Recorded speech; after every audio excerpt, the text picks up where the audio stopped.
it was back in the start.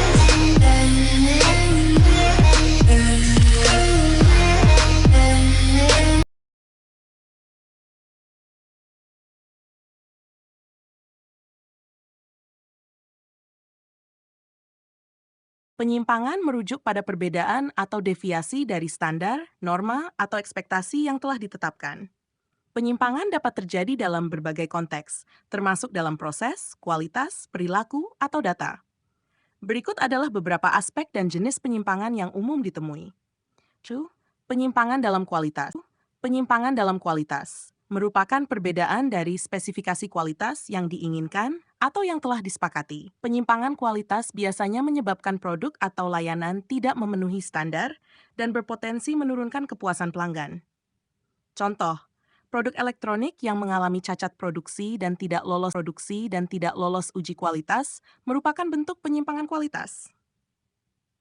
Penyimpangan dalam data. Penyimpangan data atau outlier adalah nilai yang berbeda secara signifikan dari tren umum atau nilai rata-rata dalam kumpulan data. Penyimpangan data dapat mengindikasikan kesalahan atau kejadian luar biasa yang perlu dianalisis lebih lanjut. Contoh, dalam data suhu harian, nilai suhu yang sangat tinggi atau sangat rendah secara tiba-tiba dapat dianggap sebagai penyimpangan. Penyimpangan dalam proses mengacu pada perbedaan atau ketidaksesuaian dari prosedur atau langkah-langkah yang telah ditentukan. Penyimpangan dalam proses dapat mengganggu efisiensi dan kualitas hasil akhir. Di pabrik, penyimpangan dalam proses produksi, seperti waktu pemrosesan yang terlalu lama atau bahan yang tidak sesuai, bisa mengakibatkan produk cacat. 4.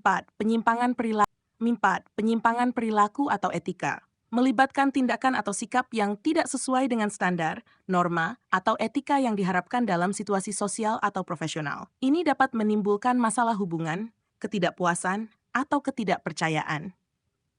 Penyimpangan perilaku di tempat kerja bisa berupa pelanggaran etika atau tindakan yang bertentangan dengan nilai perusahaan, seperti manipulasi data atau plagiarisme.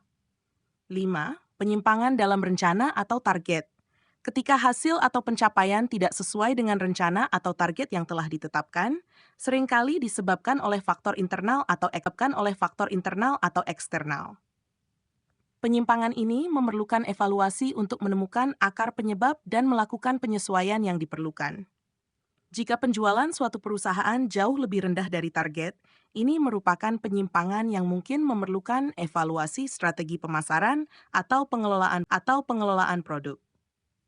6. Penyimpangan dari anggaran. Terjadi ketika pengeluaran atau biaya melebihi anggaran yang telah ditetapkan. Ini dapat terjadi karena berbagai alasan, seperti perencanaan yang tidak akurat, inflasi biaya, atau kebutuhan tambahan yang tidak terduga. Contoh, proyek pembangunan yang menghabiskan biaya lebih besar dari anggaran yang disetujui dianggap mengalami penyimpangan anggaran. 7. Penyimpangan sosial merupakan perilaku atau sikap yang berbeda dari norma atau nilai sosial yang berlaku di suatu masyarakat. Penyimpangan sosial bisa bersifat positif, mendorong perubahan, atau negatif, mengganggu tatanan sosial. Aktivis yang memperjuangkan hak-hak tertentu yang melanggar norma tradisional di suatu masyarakat dapat dianggap sebagai penyimpangan sosial positif. Mengelola dan mencegah penyimpangan. Penyimpangan seringkali memerlukan identifikasi, analisis, dan tindakan korektif. Beberapa pendekatan untuk mengelola penyimpangan meliputi pengendalian kualitas, implementasi inspeksi dan uji kualitas untuk mendeteksi produk yang tidak sesuai standar. Menggunakan metode statistik untuk mengidentifikasi dan mengelola penyimpangan data. Pengawasan memproses untuk memastikan kesesuaian dengan standar operasional. Pendidikan dan pelatihan, meningkatkan kesadaran akan norma atau standar yang diharapkan, guna mencegah penyimpangan perilaku atau etika. Dengan memahami dan mengelola penyimpangan, organisasi dapat meningkatkan konsistensi hasil, meminimalkan risiko, dan memastikan efisiensi proses yang lebih tinggi.